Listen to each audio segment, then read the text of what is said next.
High school sports, we've got it covered. Overtime starts now. Hello and welcome to Overtime. I'm Drew Collins. And I'm Scott Leopard. It's always good to get together on a Friday night and talk high school basketball with you. And it's a busy weekend for it. There are a lot of MLK tournaments that are going to be happening. Yeah, and because of that, Nickton boys play was paused for tonight. Most of those guys will take the court tomorrow for tournament play. But we still have a lot on our plate, including our Spotlight feature story on Orangeville's Laney Cahoon. And I'll be chatting with Stillman Valley Girls head coach Bobby Melon. His Cardinals are undefeated and looking real good. And we'll tell you who the winner is in our Overtime Athlete of the Week contest. Well, let's buckle up for some great action on the court tonight. We're going to begin in the Nick 10 with girls play. A great matchup between Guilford and Auburn. Guilford had a conference record of 7-2. Auburn was 7-3. It's the Gillies Heating and Air Conditioning Game of the Week. At the half, it was 24-16 Guilford, so Lady Knights had some work to do. Great start for them. Maria Haley lays it off the glass. The Lady Vikings trying to keep their lead. Nadia Barber gets two and the foul. But Auburn wasn't going away quietly. Rebound to the Knights, and Julia Coates from distance. She drops it in. Vikings trying to get their lead back, but Destiny Robinson steals it and puts it up in the lane. She scored 15 points tonight. But the Lady Vikings showing off their range. Jaleese Williams puts down a three. Into the third, Auburn still down. But here comes Destiny Robinson again, finding space, puts it up and in for two more. Olivia Brown gets her own rebound, goes up, gets fouled, and it counts. And of course, she knocks down her free throw, her 17th point tied the game. Maria Haley finds Julia Coates behind the arc.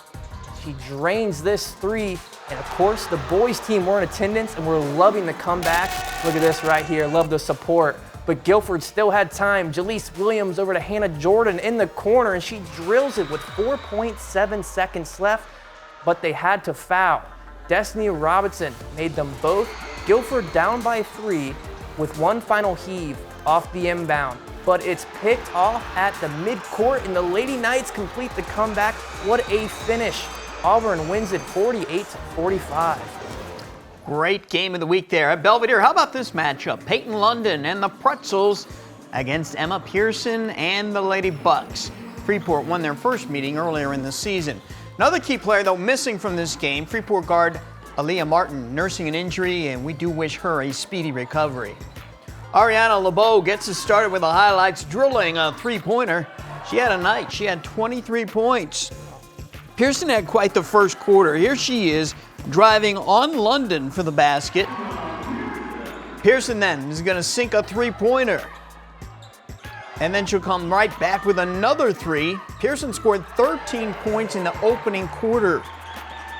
London, Madeline Barr were on the same page on this play for the layup. The Pretzels use their size advantage to their advantage. Iona Fain will score inside. More Emma Pearson here. She scored 22 points in the first half, but Freeport led at the break by 9.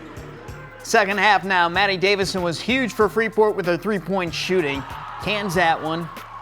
London then is given some space to shoot, so she will launch and sink a three. London again for three. Yep, she scored 25 points. Pearson led Belvedere with 29. Freeport wins this one 79-63. Let's move along to Boylan. The Lady Titans hosted Harlem. Starting from the tip-off, Zoe Schmidt gets possession, rushes in all the way to the basket and banks it in. Now Harlem's Olivia O'Laughlin receives the lob pass, one bounce, and makes it in. Lady Titans come back here with Bailey Westlund from long range, and it's good for 3 points. Off the missed shot, Brooke Foster grabs the board, puts it back up, and it falls. Boylan working. Carolyn Binns in the paint, completes the layup there. Lady Huskies spreading the ball around. Tiana Hastings fires the final shot of the quarter, and nothing but nylon. Harlem wins it 49-38. Big win there for the Lady Huskies. Well, Nick 10 leader Hananiga played at Jefferson. A big moment before tip-off. Jefferson's Abby Bracious was recognized for scoring her 1,000th point earlier this week at Harlem. Abby's only a junior, but she has been racking up the points this season. Congratulations there, Abby. Keep up the good work. On to the action now, and hey, Bracious wasted no time adding to that career point total as she knocks down her very first shot. Hananiga will get the ball to Kylie Simpson in the corner. That is her spot. She sinks it. Bracious gets it to Jasleen Bautista, who is on target with a bucket. Simpson will come right back with another deep ball. She led Hananiga with 23 points. Same spot, different player. This time it's Ainsley Hughes firing in the three. Here comes Bracious again, going right through some traffic, gets the hoop and one. And it's about that time for a Jordan Dimke highlight. Here she is.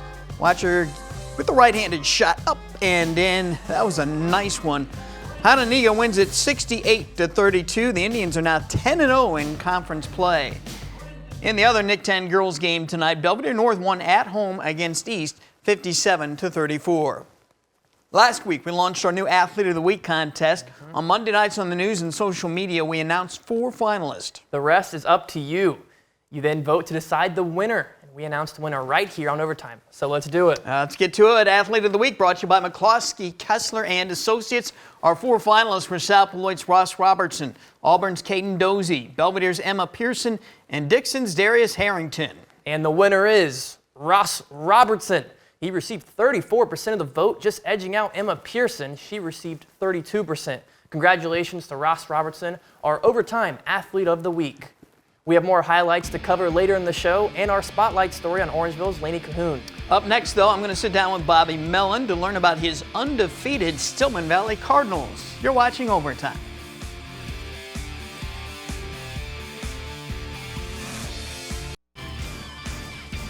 The Stillman Valley girls basketball team came into the season with high expectations. After all, last season they won 30 games and they reached the sectional championship game. Right now they're sitting at 20-0. They opened the season by winning the Forston Thanksgiving tournament.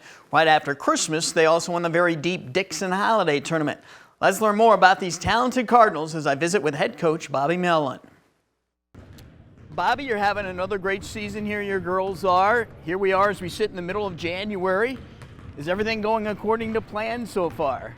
I mean, considering we're 18-0, I think you can say yes. It's one of those things, every season you kind of come in and hope that you can kind of start off the beginning of the season, get some momentum, but it really matters how you finish at the end. And so I think that the Dixon tournament was a huge test for us. That was a great tournament with a lot of really good teams, and we came out on top on that. And so you know, it's just every single day we're trying to make sure that we pay attention to the little things, continue to get better, and not complacent, being, you know, undefeated. So yeah, I mean, everything right now, it's going to plan, and we hope that in another month here we're playing our best basketball. Last year, your girls got a taste of postseason success going all the way to the sectional championship game. How much has that kind of fed their appetite to get another taste of that this year? Or how driven are they to try to maybe take it back to that point or a step or two farther? Yeah, I mean, so the past 2 years we've gotten to the sectional finals and have come up short. And so I think this team is really focused in of trying to take that step further. And they've put in a lot of work over the summer. They show up every day at practice, ready to learn and to work hard. And so it's definitely a motivator when, you know, you do get some postseason success, which it's something to be proud of, but you want a little bit more. Everyone knows you're blessed to have an all-state guard, fourth year in Taylor Davidson.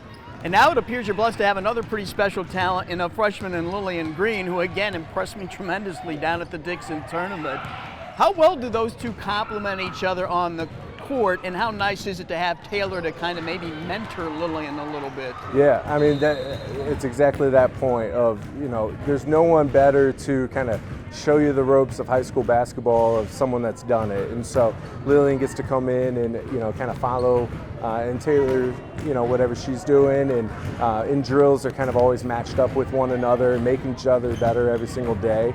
And also, as a freshman, sometimes it's a little difficult kind of getting thrown in there if the other team around you isn't that strong. And so this is a great opportunity for her where she can kind of play at a different style and doesn't have to be a primary scorer or anything like that, and can kind of do the other things she does really well, facilitate, rebound, all of those things.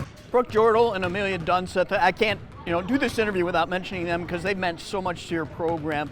Just describe how valuable they are and maybe some of the intangibles that they bring to your team. It's the big thing that they bring to our team. So Amelia Dunseth is one that she can go a million miles an hour, never slow up, and is a great on-ball defender. So I mean, there's been games where we have her matched up against a 6-foot post, and then other games where she's on a smaller guard and just stays incredibly tight with them and plays incredible defense. It is huge. And Brooke has been a 4-year starter on varsity, and so she brings a lot of familiarity with the system and things that we want to accomplish. Does a lot of things really well. Everybody knows the BNC is so strong in girls basketball. The schedule, you end up, your last 2 conference games are against Byron and Dixon, which are 2 really tough teams. Are you happy with the way that kind of is going to play out with those 2 at the very end before the postseason? Yeah, I mean, we normally play Dixon kind of early on in the season and Byron kind of mid-January. And so when I first saw the schedule come out, I was like, I'm not sure about this, right at the end. I think it's going to play out perfectly, though. I mean, it's nice to kind of have those 2 strong games right before we start going into postseason, kind of getting us ready. And it kind of adds a little extra suspense and fun to the season. So, those are going to be 2 real tough games, 2 great programs, 2 great coaches. So it's going to be a lot of fun. And it's going to be quite the month of February for the Cardinals when they go at it with Byron and Dixon, and then they dive into the postseason. Yeah, but so far, so good for Stillman Valley. We're back next with highlights. We'll check out Stillman's game tonight at Rockford Christian. We'll also have some boys' Big Northern action.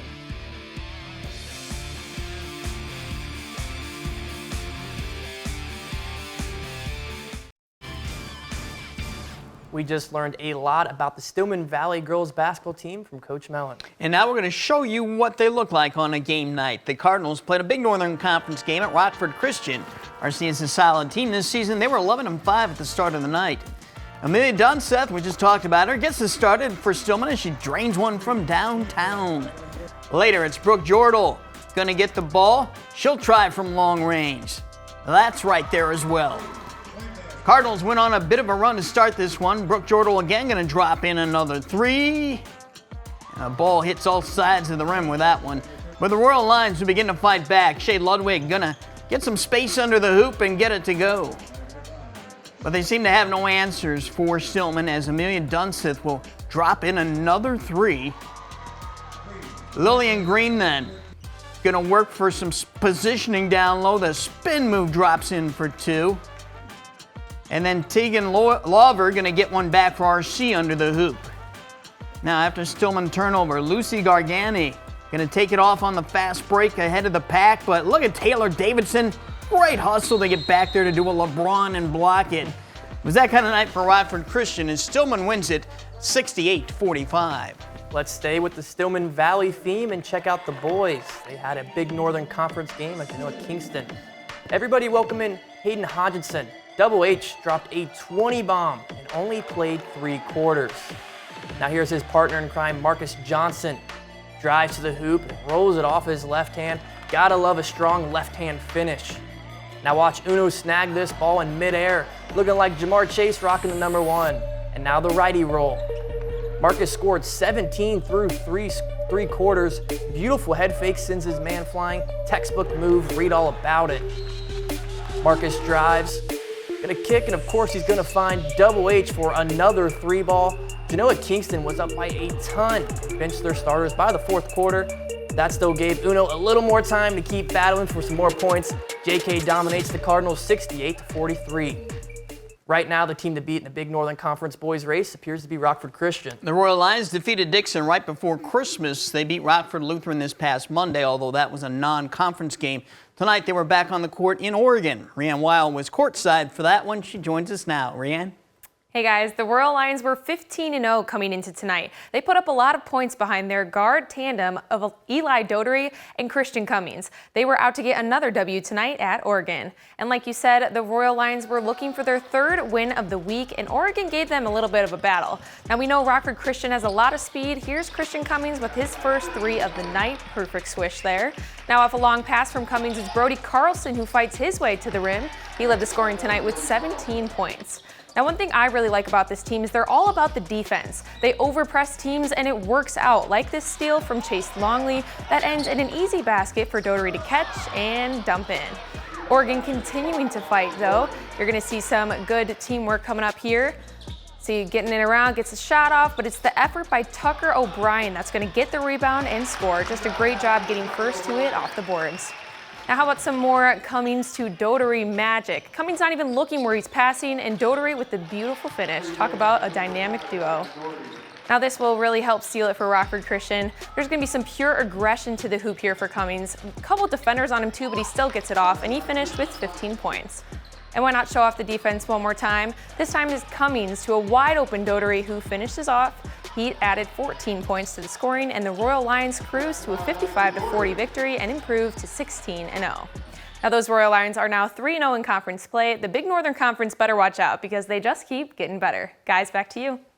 All right, thanks, Rayanne. The Royal Lions will stay busy over the holiday weekend playing at the Pecatonica Tournament. They could have a couple big challenges there.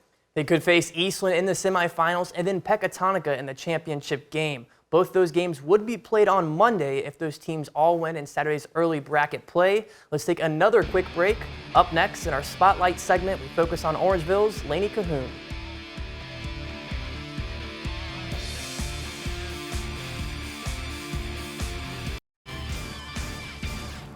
There are some big-time scorers in the state line this season. One of them is Orangeville's senior Lainey Cahoon.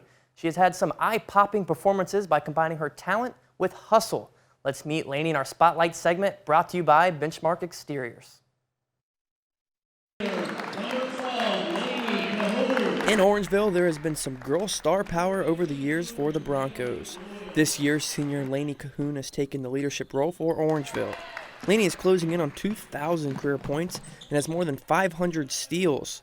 This season, she has put up 30 points or more multiple times and even scored 46 against Beloit Memorial.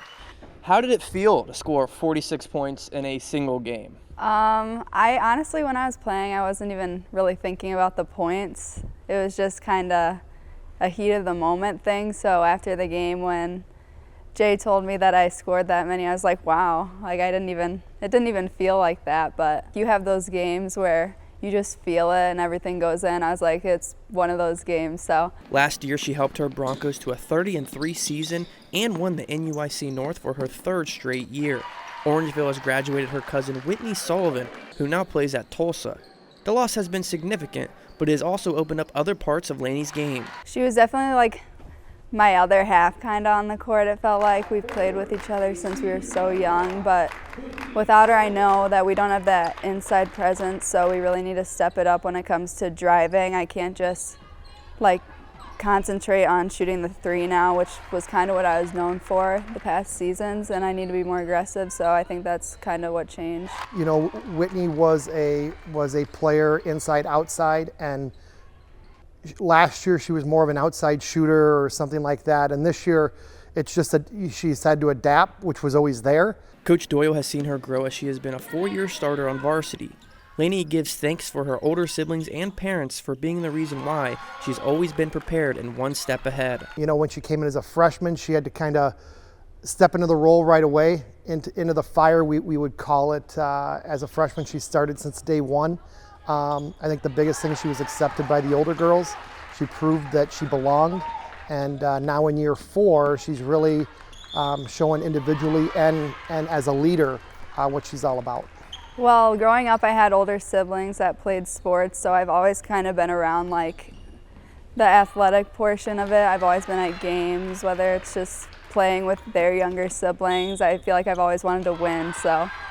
And it comes from my parents too. They were really athletic. My mom played in college, so I've always had that like drive within me, I feel like. Some of her basketball qualities just can't be taught, but that's never been her mindset. AAU basketball and work outside of the court has never held her back, and the proof is in the pudding. She's earned third-team All-State last year, averaging 17 points, 4 rebounds, 4 assists, and a astounding 6 steals per game. This year it's my last year, so I kind of knew I had to give it my all. I play AAU in the summer and we have weights, so I kind of just do everything I can to improve because this is my sport. So It's just something that I'd love to say it's coached up, with that, but it's also just a God-given ability. And she's a weight room kid who shows up for the extras. She does everything extra and deserves everything she's getting. 4-time conference champion. How does that sound to you? If you could make it happen, and what would it mean to you, if that could come true? that would just I don't know, it's probably my biggest goal because it's all I've ever known being in high school with all the teams I played with is being a conference champion. So it's probably the top goal on my priority list. I want to achieve it so bad. And with a few weeks left in the season, Laney's legacy will be felt from the state line for many years to come. Laney is one tough cookie. She always plays hard, and many people don't know this, but she has also been playing through a recent injury. Yeah, there's just no keeping her off the court because she is such a competitor. We'll be right back. Now let's check out one of our top plays caught on our cameras tonight. It's the Napleton Auto Group play of the night. Freeport against Belvedere girls. Emma Pearson says, hey, I'll take that. And she is off to the races for the layup. That's the Napleton Auto Group play of the night. Hey, we're going to be right back here with you next Friday for another episode of Overtime. Catch us on Fox 39 at 11 o'clock right after GN Sports. For another look at the entire show or for scores and highlights of individual games, go to mystateline.com. That does it for this episode of Overtime. Good night and enjoy your weekend.